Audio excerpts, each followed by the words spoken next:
Hey guys, it's Cymatic, and today we have a pretty interesting update for typesoul. This update came out last night and it's pretty surprising, I'm not gonna lie. Alright, let's get into it. Now I do want to go ahead and say that rank has officially reset, so for everybody that has battled their heart out inside a rank, go claim your rewards and try to climb the rank once again to get to the top leaderboard. I've made it to Plat 3 last season as I did the previous season, so this time I'm trying to reach for Low Master. Hopefully I can reach it, but who knows, I might not make it.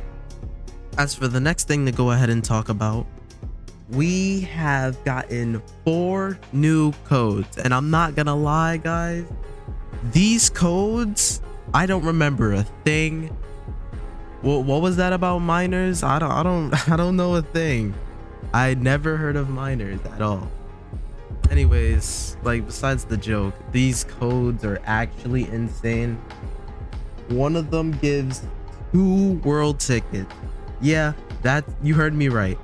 2 world tickets. This is the first time Cetra has ever given us a world ticket from a code, which is pretty insane. I would never think you would do something like this. But yeah, these codes are insane. I'll put them on screen right now. And please use these codes. They expire in a few days, so get to using them. I'm pretty sure there is a grade requirement of grade 3 or grade 2. I don't know. But please use these codes. They're pretty important. As for the next thing, the Keyblade Longsword variant has finally made its return, and only for today. So please roll your weapon appearance and try to get it. I pray for everybody and I hope that they can get this Keyblade variant because it's so cool, and who doesn't like Kingdom Hearts? Now, as another thing, we have gotten something pretty exciting. A universal Kendo weapon. Now, I have no words because this weapon is pretty insane. But before we even get into what the weapon can do, first, I want to go ahead and say that the weapon requires 60 Kendo. Yeah, you heard me right, 60 Kendo. Now, I have no idea why they made it to where it requires 60 Kendo, since, let's be honest, no one is really trying to go 60 Kendo because there's no reason to go 60 Kendo. Besides for the weapon, there's no essence that requires 60 Kendo. There's no move in the game that requires 60 Kendo. The highest we have is 50 Kendo, and that's Mortal Ties. So there's no reason that anything else should be any higher than 50 Kendo. If anything, at least make it 55. That seems more reasonable than 60, because people are out here with no type of mobility running a Kendo weapon that is extremely crazy. Now, as for the universal Kendo weapon, it has 3 crits for Soul Reaper.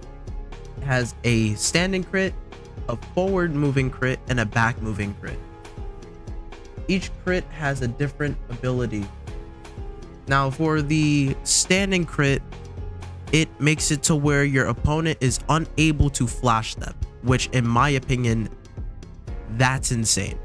That's crazy. They can't flash step. Flash stepping is very useful in this game, so the fact that you won't be able to flash step could really change the tide in battle, especially if you are a very aggressive player.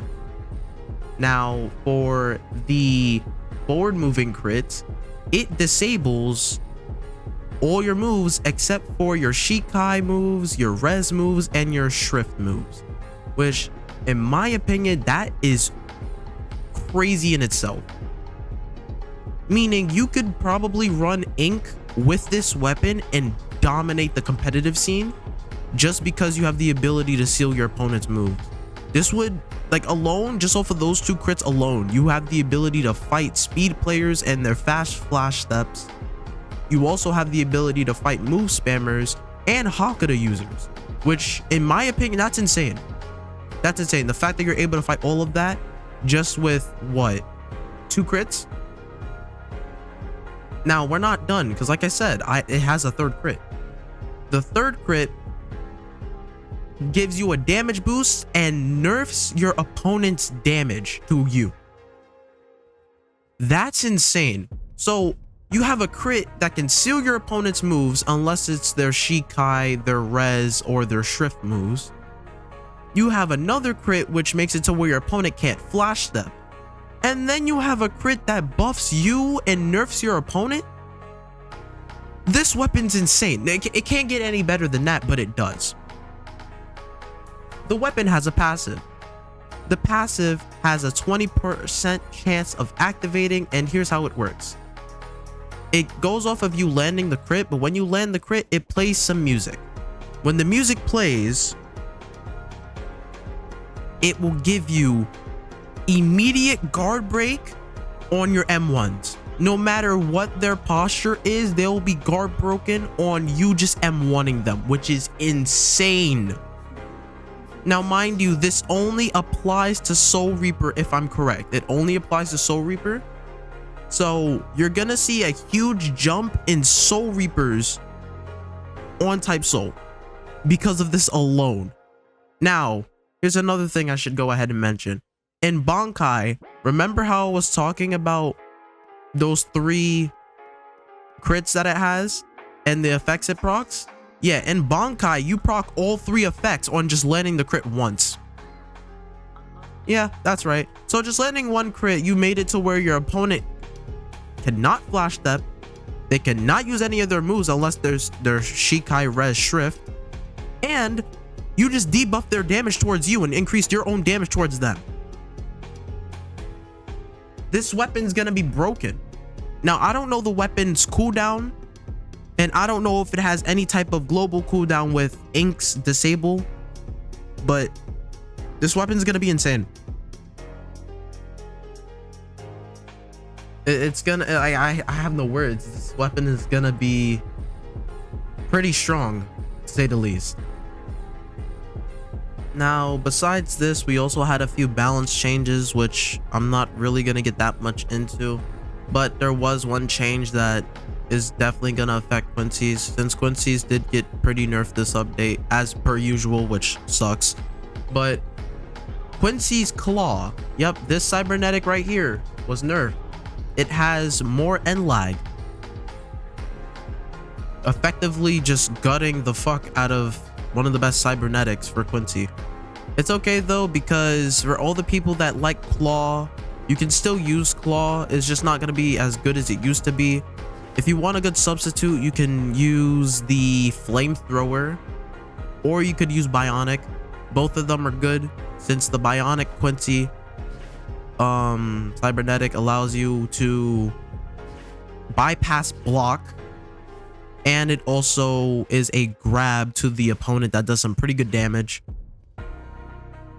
And it also has AoE, along with the Flamethrower setting your opponent on fire and doing burn damage to them, while ragdolling them, giving you opportunity to go ahead and use another move, since the ragdoll is pretty long. Now, that about covers this update for Type Soul.